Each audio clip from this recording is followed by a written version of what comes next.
people fear the unknown. And so if they don't know the capabilities of people with disabilities, it's kind of hard to sometimes make that inroads and say, hey, I have this individual. Yes, they have a disability. Yes, they may need a little bit more support, but they really can work. That definitely is a barrier. Maybe changing the mindset of the community and of employers to just give us an opportunity, because it's hard to find jobs.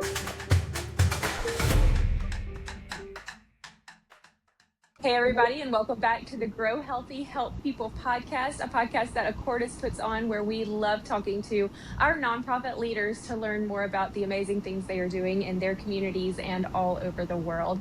Today, we are here with Zanelle from Neuse Enterprises. How are you this morning? Good morning. I'm good, thank you. How are you? I'm doing great. So tell everybody where you're calling from. Sure.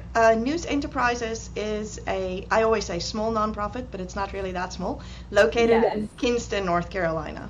Kinston, North Carolina. Okay, wonderful. Well, before we get really into all the things that Neuse Enterprises is doing, tell me a little bit about yourself and kind of like how you grew up, what you saw yourself doing as you became an adult. Was it running a nonprofit, or did you have a completely different path in mind? Yeah, so definitely completely different path in mind.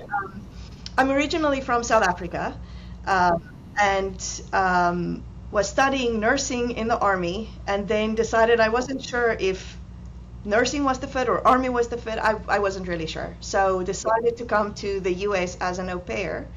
But because of my background in healthcare, all the families who reached out to me had children with disabilities. So I kind of fell into the world of working in disabilities. Never in a million years did I think that I would be running a nonprofit. I think my dream job back in the day when I was young and starting out was probably to be a profiler. But yeah. Here I am. Okay. So. Wow. So totally different. Yes. Absolutely. Yes. So how old were you, or let's see, how long have you lived here since moving here from South Africa? Yeah. So I've been in the US now just over 26 years. Over 26 years. Okay. Awesome. So when you, became an au pair, you said they mostly hired you, they had kids with a lot of disabilities. Mm-hmm. So you had already, even though you were a nurse in the Army, had you had experience before that working with disabilities at all, or was it a new experience for you, but you still had the educational background kind of thing? Yeah. I mean, other than just, having kids in school with me that had disabilities, not really any other type of interaction. And then, of course, working in the hospital, you deal a little bit with that. So, yeah, it was a brand new experience, really. Brand new experience. Yes. Wow. Yeah. Okay, so tell me, let's learn about Neuse Enterprises. What do you guys do? What kind of programs do you offer? Tell me everything that's going on over there. Neuse Enterprises is, like I mentioned, a nonprofit that supports adults with disabilities. And we have different ways of doing that. We have a day support program where the individuals mostly focus on learning skills of daily living and learning how to be independent and just all the things that they need to be thriving members of their community. And then we also have employment programs, and there's two ways of doing employment programs. There's either the program where we provide the initial job coaching and the support for the individuals, but they are hired by an outside company. So that person is the employer of record, but we continue to provide support long term. Or there's another model where we are the employer of record and we have a staff with the individuals, and they either work at an outside business, and we, again, provide all the support needed to help them be successful there.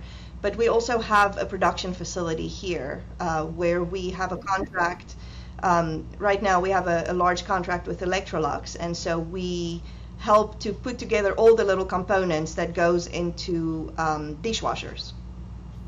Awesome. Yeah. That's really cool. Okay. So when you say you provide them all of the support they need going into starting these new jobs, what does that look like? Is it like transportation and filling out applications? What kind of support is there? Yeah, it's a little bit of both. So we do have a transportation program. We have a small fleet. We have, I think, 6 vehicles in our fleet. So we can provide transportation to and from work. And we're somewhat rural, so that always is a barrier to employment. And for a lot of people with disabilities, generally transportation is just a barrier. So we try and breach that gap a little bit. But we also do, for the ones that get hired by outside companies, we help them to write their resumes, we help them apply for the jobs, we help them practice interviews, and if they want us to go with them to the interview, we can do that and, explain to the employer that there's someone with a disability and what our role is. Yeah. That's incredible. So do you already have like certain employers that they are welcoming to people with disabilities in their hiring process, that you feel comfortable sending people to, or is it completely up to them? They say, this is where I want to work, and you just follow them through the process? Yeah, well, again, it's a little bit of both, right? Okay, some of yes. those, we do have some employers that we know are Yes. disability-friendly employers and Right. that understand the process and what we do, and so it's definitely easier to get those jobs. But at the same Absolutely. time, if that is a job, for instance, in a grocery store, and we have somebody that absolutely does not want to work in a grocery store Yeah. and have a very different idea of what they would like to do, we still explore that with them and try and find Awesome. something in that area. I love that. That's so incredible. So how long has Neuse been around? How long has it been an organization? Neuse was incorporated in 1981. Oh, wow. Okay. Yeah, it's been a while, but started Yeah. providing services in 1982. So Okay. we're technically, I guess, 45 years, but we'll celebrate our 45-year anniversary next year based on when we started providing services. Wow, that's incredible. All right, so tell me a little bit about the challenges that you've seen now that you've been running a nonprofit. We all know that, of course, finances are always a challenge. So including that, like, what different types of things do you see arise that are just really challenging when it comes to running a nonprofit? Gosh, yeah, funding is always an issue, right? Yeah, so funding is always an issue. But in addition to that, it's just, doing what we do, there's still a lot, I would say, people fear the unknown, right? And so if they don't know the capabilities of people with disabilities, it's kind of hard to sometimes make that inroads and say, hey, I have this individual, yes, they have a disability, yes, they may need a little bit more support, but they really can't work. And so that definitely is a barrier, just maybe changing the mindset of the community and of employers, right, to just give us an opportunity, because it's hard to find jobs. So that's definitely something that's challenging. And then, like I mentioned, transportation, because that always is an issue, and especially if you're in a more rural area like we are, that can add. But then again, that add to the funding and the cost of that, right? Because gas prices, and we still need to make sure the fleet can stay on the road, and so those are always challenging. And then just we are very heavily regulated by some of our funding sources. So we do have many of the individuals that come to us for services and supports get some funding through Medicaid. So there's a lot of regulations that come with that. And then we have to be accredited by an outside agency, and so there's a whole lot of regulations with that. So there's a lot of stuff that we have to make sure that we stay, in line with, and that can become quite cumbersome. Oh, I can imagine. Ooh. So when you have people come to you, do you see that, let's say they've come to you and you've helped them get a job, is your relationship with them at that point just transportation, or are there other things that are a part of that relationship that you have with them now? Yeah, so initially, when somebody comes, if it's, what I would call the individual supported employment model, where an outside company will hire them, for the first 90 days, we are very involved. And then technically 90 days, it's when somebody should reach what we call stability. And at that point, our job coaches will fade out, but they never really go away. We continue to check in with the individuals twice a month, maybe more, depending on what their needs are. So we stay in contact with them, and sometimes we have found that if there's maybe a change in management or supervisor or something like that, they need a little bit more support again, because you get used to working with a certain kind of person, and then that changes. Or sometimes when because most places where you work nowadays, you have to do continuing education type stuff or online learning. So that again is somewhere where our job coaches can go and assist with that if the individual is struggling maybe with some of those things. So we never really completely go away. We continue to provide support, just not as much as in the beginning. Okay, that's incredible that they're able to have that continued support throughout their journey of working, and I know that's really important. How many people do you think you're currently serving? Do you have an idea of that number? Yeah, so in our day support program currently we have about 15 individuals. Okay. And then working on our production floor on a daily basis, we have about 30. And Wow. then we have different places of stability. So the entire individual supported caseload we have approximately 40 or so people in that Wow. program. Yeah, so a good bit. Yeah. So I'm guessing the ones that work with you, I'm assuming they have a pretty close bond. Like Yes. they're with each other every day. I'm sure they love being together every day, working with each other. I bet that's great. Yes, it is. I always say you cannot have a bad day working at a place like this. Right. Everybody is just so happy and friendly and happy to be at work. A lot of Yes. people cannot say their coworkers are really happy to be at work. Yes. So, Yes. that's That's always so awesome. great. Yeah. I love that so much. That's awesome. Well, guys, just a little break here. I want to say regarding challenges in a nonprofit, I know there's a lot of nonprofit leaders that might watch this and think, yeah, financing is always a problem. Raising that money, finding people to support us. It's always difficult. There are so many amazing nonprofits out there, and it is just really hard to get the support. And so, one thing that Accordis likes to do is step in and help with that. We are able to come alongside of you and help you develop fundraising campaigns and amazing marketing and social media and website design. We love to do that back end work for you so that you can focus on doing what you do best, which is the mission that you are called to do. And so, if you need any back end services that you think Accordis might could help with, please reach out to us. Our website will be at the end of this podcast, and we would love to talk to you.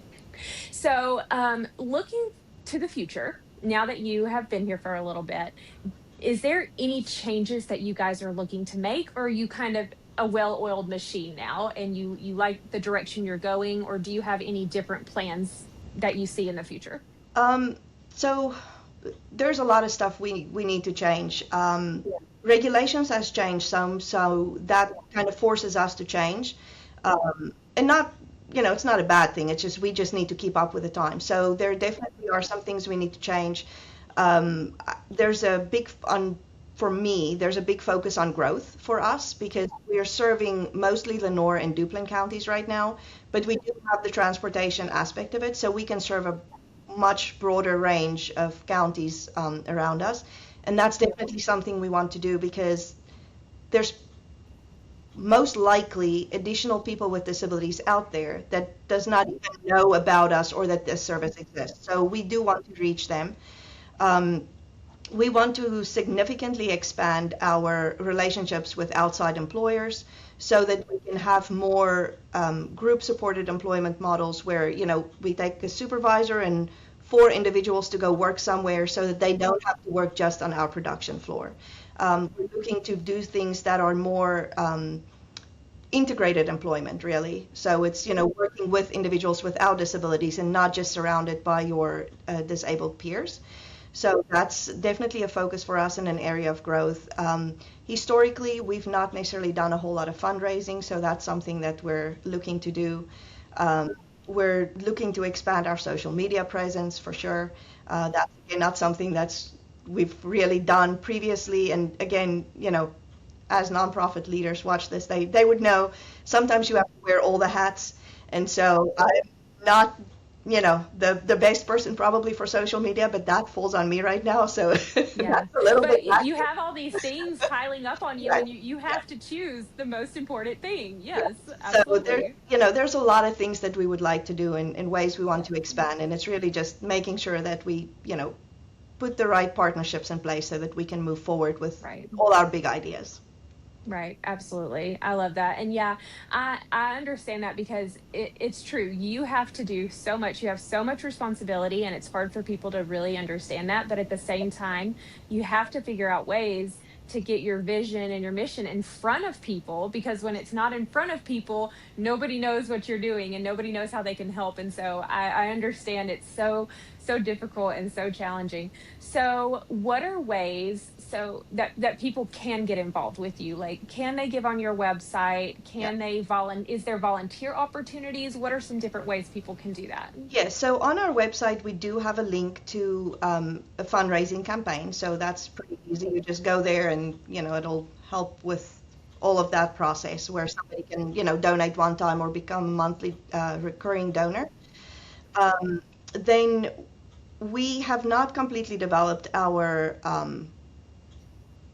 program for volunteers just yet, but that is something that we're also working on. We do have opportunities though for people to come in. Like I mentioned, with our day support, we have to do activities with them and keep them engaged. So we're always looking for somebody that has ideas or some kind of activity that they can bring to us. Our staff is really great and can come up with great things, but it's so much fun when you have somebody from outside come in to come present an activity. So we're looking for that. And then, like I mentioned, expanding just community partners. So if there's employers out there that would like to partner with us, we would love to get in contact with them and see how how we can make that relationship grow as well. Yeah, absolutely. And guys, I want to encourage you that well, number one, if you're not in the area, still go check out their website. We're going to have a link to their website at the end of this podcast episode. Again, I know there are so many organizations out there, but if this one resonates with you, because I know it's important when you're giving of your time or your money, it's so much better when you can find something that you're truly passionate about. And so if this is something that resonates with you and you're passionate about, please go check out their website, support them, follow them, and just keep up with all the amazing things they're doing. If you're in the area, reach out, let them know you're there, let them know you want to support, you want to get involved some way. And if you're a business, same thing, let them know, hey, we are open to this. We would love to help you. We would love to help serve your organization and welcome people to come work for us. So I just encourage you to get involved in whatever capacity you can with the organization. I have really enjoyed talking to you today and learning more about all the amazing things you guys are doing. Thank you so much for being on this podcast. I appreciate it. Thank you so much for having me. Absolutely. Well, guys, we will see you next time. Have a great day.